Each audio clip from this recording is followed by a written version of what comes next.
超過1億4千萬，拉咗一個31歲男人，相信已經阻截大批毒品流入市場。警方根據情報，星期三喺西貢滘西新村附近一個停車場截查一架輕型貨車，喺車尾揾到10個尼龍袋，每袋有20樽嘅懷疑可卡因，每塊重大約1公斤。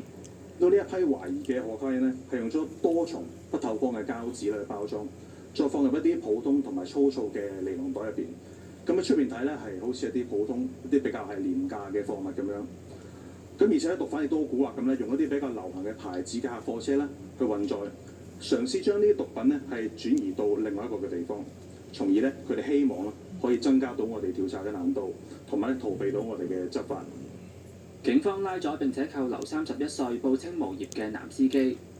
我哋相信咧，有人咧係因為受到咧販毒集團嘅你金錢嘅誘惑，成為咗佢哋販毒活動入邊嘅其中一個搏嘅角色啦。佢大概就收咗35,000蚊左右嘅報酬啦。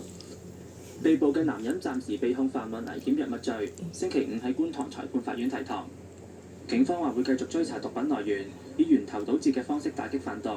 提醒販毒一經定罪，最高可以判罰500萬同埋終身監禁。無線電視記者邱建偉報導。